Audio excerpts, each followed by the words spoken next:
श्री सीतारामचंद्राभ्या नमः। श्रीमद् वाल्मीकि रामायण बालकांड सर्ग 62 श्लोक 1 से 14। विश्वामित्र की तपस्या व शून्यक्षेप रक्षा। सत्यं शिवम सुंदरम श्रीराम। श्रीमद् वाल्मीकि रामायण। श्री सहित दिनकर बंस भूषण काम बहु छवि सोहई। नव अंबुधर बरगात अंबरपीत सुर मन मोहई। मुकुटांग दादी विचित्र भूषण अंग अंगन ही प्रति सजे। अंभोज नयन विशाल उर्भुज धन्य नर निरखंतीजे। नमस्कार, स्वागत है आपका श्रीमद् वाल्मीकि रामायण की श्लोक बाय श्लोक व्याख्या में। आज हम बालकांड के सर्ग 62 के श्लोक 1 से 14 तक की गहराई से चर्चा करेंगे, जहां विश्वामित्र के द्वारा की गई तपस्या और शून्यक्षेप की रक्षा की अनमोल कथा आती है। चलिए आरंभ करते हैं इस पवित्र यात्रा को। पिछले अध्याय में हमने देखा कि शून्यक्षेप को राजा हरिश्चंद्र के यज्ञ के लिए बलि देने के लिए लाया गया। उसकी रक्षा के लिए विश्वामित्र ने अपने पुत्रों से सहायता मांगी, परंतु वे नहीं माने और उन्हें शाप मिला। आज का परिचय श्लोक 1 से 14 उदास स्माइली। आज के श्लोकों में हम देखेंगे कि विश्वामित्र किस प्रकार शून्यक्षेप को आश्रय देते हैं। वह पुष्कर में तपस्या करता है और देवताओं से कृपा प्राप्त करता है। शून्यक्षेप की करुणामयी प्रार्थना और उसकी भक्ति से देवता प्रसन्न होते हैं। द्विषष्टितमः सर्गः। विश्वामित्र द्वारा शून्यक्षेप की रक्षा का सफल प्रयत्न और तपस्या। शून्यक्षेप नरश्रेष्ठ गृहीत्वा तु महायशाः। व्यश्रमत पुष्करे राजा मध्याह्ने रघुनंदन एक। शतानंद जी बोले, नरश्रेष्ठ रघुनंदन। महायशस्वी राजा अम्बरीश शून्यक्षेप को साथ लेकर दोपहर के समय पुष्कर तीर्थ में आए और वहां विश्राम करने लगे। एक तस्य विश्रमाणस्य शून्यक्षेपो महायशाः। पुष्करं ज्येष्ठमागमे विश्वामित्रं ददर्श हदोतप्यन्तं ऋषिभिः सार्धं मातुलं परमातुरः। विषण्णवदनो दीनस्तृष्णया च श्रमेण च तीन पपातांके मुने राम वाक्यंचेदमुवाचा। श्री राम।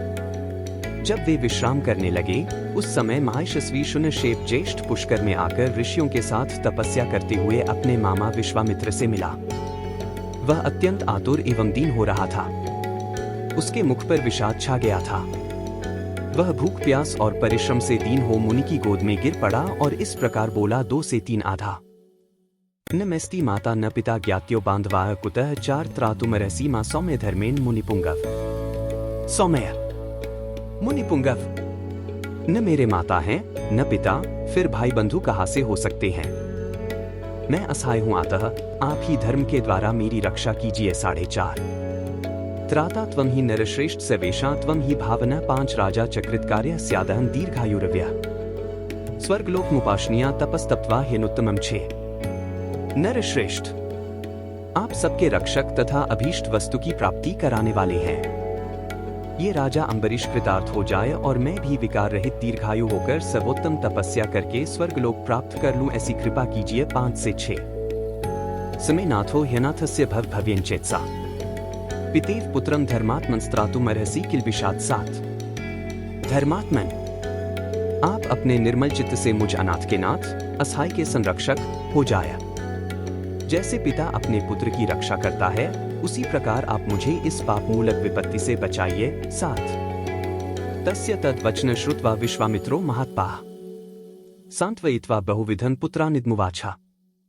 8 शून्यक्षेप की वह बात सुनकर महातपस्वी विश्वामित्र उसे नाना प्रकार से सांत्वना दे अपने पुत्रों से इस प्रकार बोले। 8 यत्कृते पितरः पुत्रांजन्यन्ति शुभार्थिना परलोक हितार्थाय तस्य कालोऽयमागतः। 9 बच्चों, शुभ की अभिलाषा रखने वाले पिता जिस पालौकिक हित के उद्देश्य से पुत्रों को जन्म देते हैं, उसकी पूर्ति का यह समय आ गया है। 9 अयं मुनिसुतो बालो मत्तः शरणमिच्छति अस्य जीवित मात्रेण प्रियं कुरुत पुत्रकाः। 10 पुत्रों, यह बालक मुनि कुमार मुझसे अपनी रक्षा चाहता है, तुम लोग अपना जीवन मात्र देकर इसका प्रिय करो। सर्वे सुकृत कर्माणः सर्वे धर्मपरायणाः पशुभूता नरेंद्रस्य तृप्तिमग्नेः प्रयच्छत् 11 तुम सबके सब पुण्यात्मा और धर्मपरायण हो, अतः राजा के यज्ञ में पशु बनकर अग्निदेव को तृप्ति प्रदान करो। 11 नाथवांश शून्यक्षेपो यज्ञश्चाविघ्नितो भवेत् देवतास्तर्पिताश्च स्यूर्मं चापि कृतं वचः। 12 इससे शून्यक्षेप सनात होगा, राजा का यज्ञ भी बिना किसी विघ्न बाधा के पूर्ण हो जाएगा, देवता भी तृप्त होंगे और तुम्हारे द्वारा मेरी आज्ञा का पालन भी हो जाएगा। 12 मुनिस्तद्वचन श्रुत्वा मधुच्छन्दादयः सुताः साभिमानं नरश्रेष्ठ सलीलमिदं ब्रुवन् तेरा। नरश्रेष्ठ विश्वामित्र मुनि का वह वचन सुनकर उनके मधुच्छंद आदि पुत्र अभिमान और अवहेलनापूर्वक इस प्रकार बोले, तेरा कथमात्म सुतान हित्वा त्रायसैन्य सुतम विभो अकार्यमिव पश्यामः श्वमांसमिव भोजने 14। प्रभो, आप अपने बहुत से पुत्रों को त्याग कर दूसरे के एक पुत्र की रक्षा कैसे करते हैं? जैसे पवित्र भोजन में कुत्ते का मांस पड़ जाए तो वह अग्राह्य हो जाता है, उसी प्रकार जहां अपने पुत्रों की रक्षा आवश्यक हो वहां दूसरे के पुत्र की रक्षा के कार्य को हम अकर्तव्य की कोटि में ही देखते हैं। 14। कल के भाग श्लोक 15 से 28 में हम देखेंगे कि विश्वामित्र की तपस्या कैसे सिद्ध होती है और शून्यशेप को वरदान प्राप्त होता है। साथ ही बालकांड की यह महत्वपूर्ण कथा अपने चरम पर पहुंचती है। अगर आपको यह रामायण की गूढ़ व्याख्या पसंद आई हो तो कृपया लाइक करें, कमेंट में अपने विचार साझा करें और चैनल को सब्सक्राइब जरूर करें। कल फिर मिलेंगे बालकांड सर्ग 62 के शेष श्लोकों के साथ। जय श्री राम। बार बार बर मागो हर्षी देहो श्रीरंग, पद सरोज अनपाइनी भक्ति सदा सत्संग। कथा विसर्जन होत है, सुनो वीर हनुमान, जो जन जंग से आए हैं सो तंभ कर ही बयान। बोलो सियावर रामचंद्र जी की जय, राम भक्त हनुमान जी की जय, उमापति महादेव जी की जय। मंगल भवन अमंगलहारी, द्रवहु सुतसरथ अजिर बिहारी। दीन दयाल बिरिदु संभारी, हरहु नाथ मम संकट भारी। जय सिया राम, जय जय सिया राम।